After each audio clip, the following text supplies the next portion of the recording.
자, 오늘 말씀 다 같이 볼까요? 오늘 말씀은 다니엘 4장 2절부터 3절까지 말씀입니다. 다니엘서 4장 2절부터 3절까지 말씀입니다. 저만 봉독하겠습니다. 네, 저만 봉독하겠습니다. 제가 봉독하겠습니다. 지극히 높으신 하나님이 내게 행하신 이적과 놀라운 일을 내가 알게 하기를 즐겨하노라. 참으로 크도다 그의 이적이여, 참으로 능하도다 그의 놀라운 일이여. 그의 나라는 영원한 나라요, 그의 통치는 대대에 이르리로다. 아멘. 자, 오늘은 하나님의 대화 신청이라는 말씀의 제목으로 오늘 말씀을 나누려고 합니다. 다니엘서에서 말하는 그 중심 내용은 여러 가지가 있을 수 있지만 하나님 말씀을 적극적으로 해석하라라는 것입니다. 하나님 말씀을 적극적으로 분별하라. 그것을 또한 지혜라고 표현하고도 있기도 한데요. 다시 말해서 이것은 하나님과 적극적으로 대화하라라는 뜻으로 우리는 받아들일 수 있어요. 하나님과 대화하라.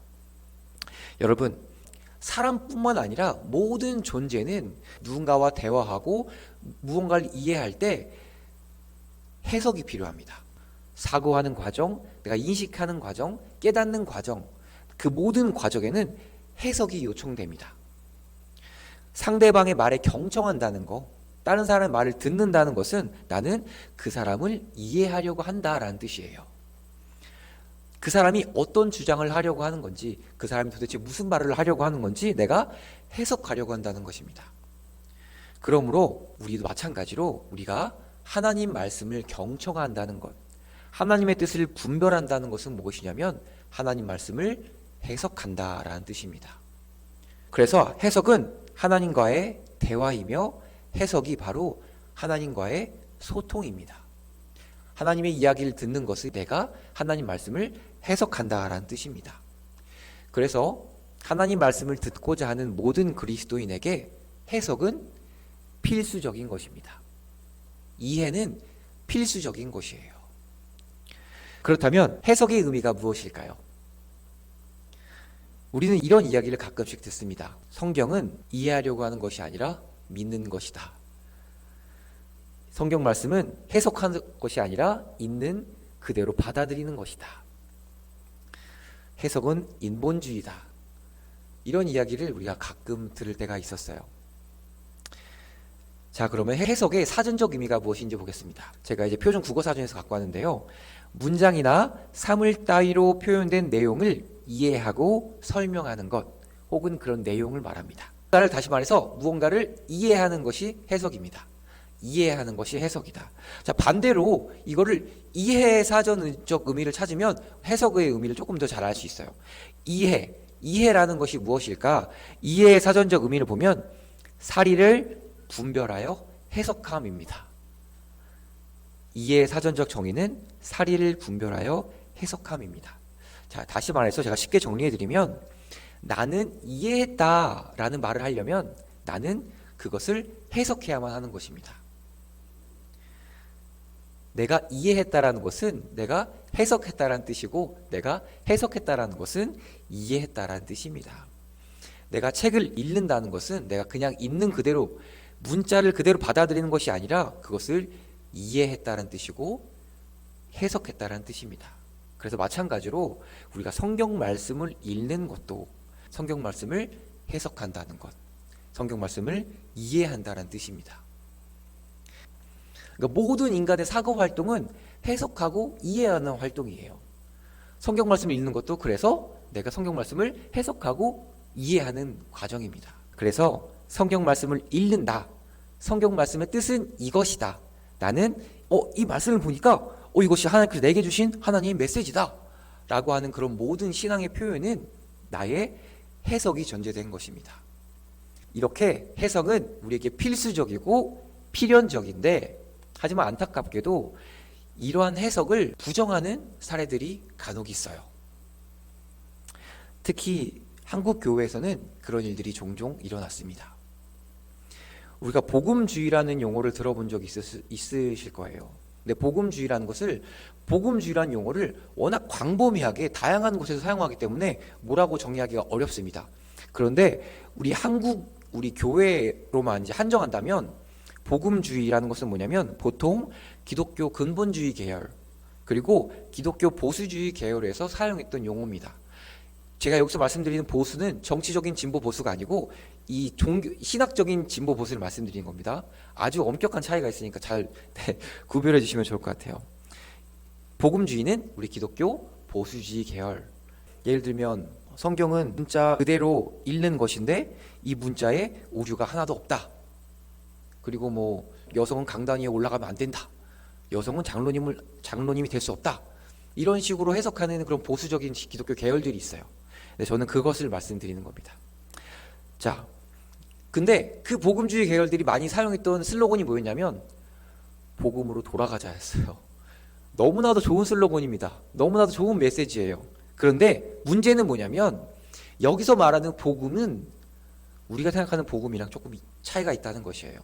여기서 말하는 복음은 뭐냐면 자기들의 신학에 자기들의 해석에 무조건적인 일치, 자기들의 해석만 정답이라고 여기는 것을 이 사람들은 복음이라고 표현을 했어요.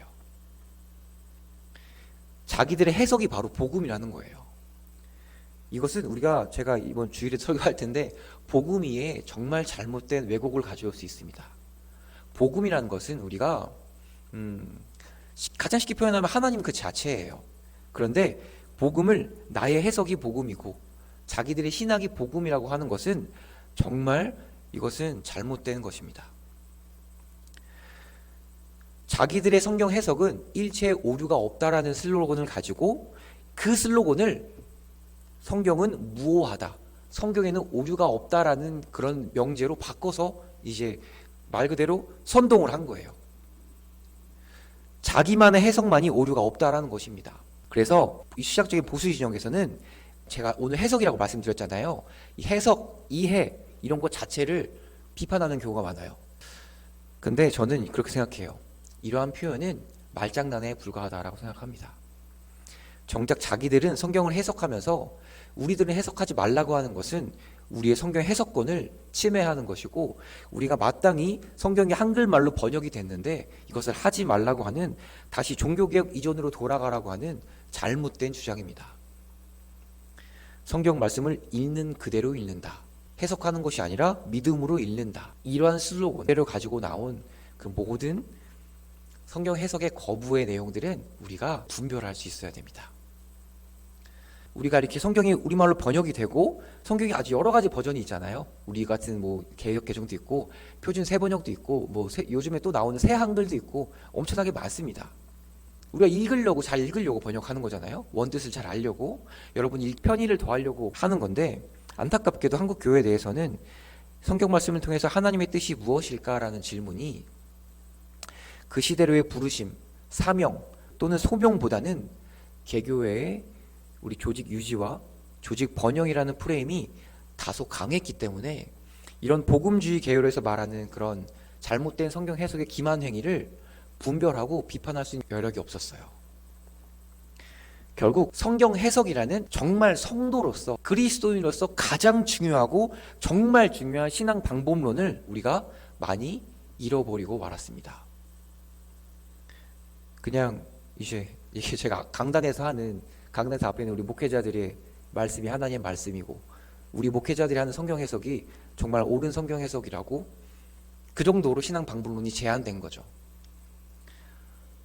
하지만 성경 말씀은 하나님께서 목회자에게만 준 것이 아니라 모든 성도들에게 주신 최고의 보물 중에 보물입니다. 하나님의 말씀이에요. 성경 해석은 하나님과의 소통의 핵심입니다. 하나님과의 대화의 핵심이에요. 그래서 여러분 우리가 해석을 거부하는 것, 자기의 해석만 무조건 옳다라고 하는 것, 그것은 다 하나님과의 소통을 단절하고 거부하는 것입니다. 지금 광화문에서 요즘 제가 시위하는 거 잘 못 봤는데 이제 정광훈 목사님이 좀 주장하는 그런 사랑제일교회 같은 그런 교회들은 그 담임 목사님의 카리스마가 너무 강하고 담임 목사님의 성경 해석만이 유일한 복음이라고 믿어요. 그 해석에 다 일치하는 것이 선지자 정광훈 목사님을 잘 따라서 이 시대를 통찰하는 방법이라고 생각을 합니다. 이것이 성경 해석의 방법이 그 한 사람으로 제한된 거예요. 근데 우리 개신교는 그렇지 않습니다. 하나님 말씀은 어느 누구에게만 준 것이 아니고 모두에게 준 것입니다. 모두에게 준 것이에요. 그래서 성경 해석은 하나님의 대화라는 사실을 우리가 인정하고 우리가 해석하는 것이 하나님의 대화 신청을 받아들인다는 사실을 우리가 인정해야 합니다. 그래서 성삼위 하나님께서는 오늘 말씀을 통해서 우리가 하나님의 말씀을 적극적으로 해석하라고 말씀해 주세요.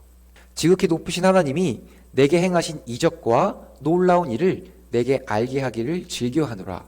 참으로 크도다 그의 이적이요. 다니엘은 하나님 말씀을 해석하고 감격하고 있습니다. 그리고 이 해석은 다니엘뿐만 아니라 왕들에게도 하나님의 이름이 빛날 수 있는 계기가 되고, 그뿐만 아니라 유대인들에게도 하나님의 다시금 드러날 수 있는 계기가 됩니다. 우리는 보통 하나님의 뜻을 알려면 성경 말씀을 읽어야 한다고 해요. 그렇기 때문에 우리는 성경 말씀을 읽는 것, 다시 말해서 성경을 해석해야 합니다. 우리 모든 성도님들은 여러분이 여러분의 삶으로, 여러분의 목소리로, 여러분의 인생으로 성경 말씀을 읽어야 하는 거예요. 여러분이 직접 해석하는 것이 바로 여러분이 하나님과 소통하는 것이 되는 것입니다. 다른 사람을 통해서 소통할 수도 있지만 성경 말씀이 있다는 것은 하나님은 여러분에게 더욱더 자신의 사랑과 은혜를 여러분에게 알려주고 싶어 하시고 그것으로 소통하고 싶다 뜻이에요. 그렇기 때문에 하나님은 우리가 더욱더 적극적으로 성경을 해석하기 바라십니다. 우리가 다니엘서를 보통 이해할 때 그 당시 국가들을 상대로 예언했다라고 많이 생각하잖아요. 근데 그 성경 주석에 제가 다 봐도 어느 주석가들도 단정하는 사람들이 없습니다. 제가 논문이나 전문 서적들 찾아봐도 해석을 단정하는 것이 없어요. 왜냐하면 다니엘서는 그만큼 해석이 어렵기 때문에 그렇습니다. 요한계시록처럼.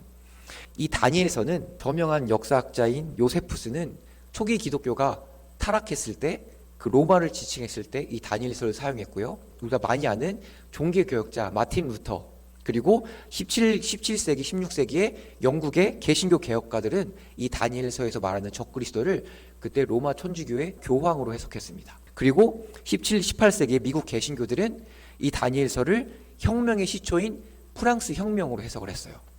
그래서 본인들도 혁명을 할 수 있었던 거예요. 그리고 19세기 때에는 그 세계대전이 일어났었잖아요. 네, 용기 있는 독일의 신학자들은 이 다니엘서를 독일의 나치 히틀러라고 해석을 했습니다.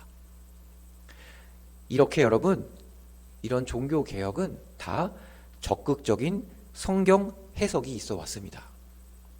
적극적인 성경 해석이 있어 왔기 때문에 오늘날 우리가 이렇게 믿음의 유산을 받아서 이렇게 신앙을 하고 있는 거예요. 용기 있는 종교개혁가들의 그렇게 적극적인 성경 해석을 통하여서 우리가 지금 이 자리에 있다고 해도 과언이 아닙니다. 오늘까지 있었던 모든 종교개혁은 그래서 읽기의 개혁, 듣기의 개혁이라고도 할 수 있어요.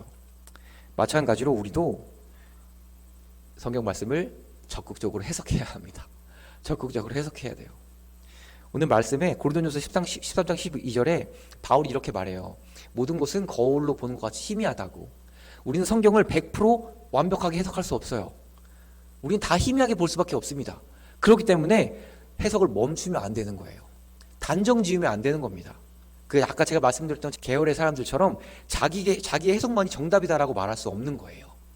우리는 끊임없이 해석하고 겸손하고 더욱더 겸손하게 나를 향한 하나님의 뜻, 우리를 향한 하나님의 뜻이 무엇일까 고민해야 하는 것입니다. 이제 말씀을 마치겠습니다. 과거의 어떠한 해석만을 답습하는 것이 아니라 적극적으로 하나님 말씀을 해석하는 것이 바로 하나님과의 대화를 하는 것이고 하나님과 소통을 하는 사람들입니다. 그렇게 적극적으로 성경을 해석하는 사람만이 제가 아까 말씀드렸던 예화처럼 하나님의 역사에 동참하게 됩니다. 하나님의 불을 들고 하나님 빛을 들고 종교 개혁을 하게 되는 거예요. 하나님의 메시지로 사용받게 되는 것입니다. 하나님의 마음으로 시대의 아픔을 공감하고 진정한 복음의 생명력을, 하나님의 이적과 기적을 몸소 체험할 수 있게 되는 것입니다. 그렇기 때문에 우리 모두가 적극적으로 해석했으면 좋겠습니다. 제가 그림 하나만 더 보겠습니다. 여러분 여기서 보면 이 그림이 토끼처럼 보입니까? 아니면 오리처럼 보이십니까? 토끼처럼 보이실 수도 있어요. 네, 이거는 제가 단순히 착시 여부를 구분하려고 갖고 온 그림이 아닙니다. 이것은 다 우리의 모든 인식, 이해, 사고는 다 해석에 기반한다는 것을 말씀드리려고 갖고 온 거예요. 적은 내가 어떻게 보느냐에 따라서 몰이가 될 수도 있고 토기가 될 수도 있습니다. 다시금 질문하겠습니다. 성경 말씀이 고정불변하며 무조건 한 가지 방법으로만 읽어야만 한다고 생각하십니까? 성경을 우리는 적극적으로 해석해야 합니다. 모든 것이 해석이라는 사실을 우리가 알면 고정된 것은 없고 서로 해야 한다는 사실을 압니다. 그리고 우리가 해석이 완벽하지 않기 때문에 교회가 있는 것이에요. 나의 해석, 그리고 내 옆에 있는 권사님의 해석, 지사님의 해석, 장로님의 해석이 다 다르기 때문에 교회가 있는 거예요. 교회가 서로 나누면서 하나님의 뜻이 무엇인지 서로 분별해 가는 것이죠. 바울의 고백처럼 100% 완벽한 해석은 없습니다. 다 희미할 뿐이에요. 그리고 교회 공동체의 해석을 도와주고 조력해 주기 위해서 우리 교육자들 신학을 전공한 거예요.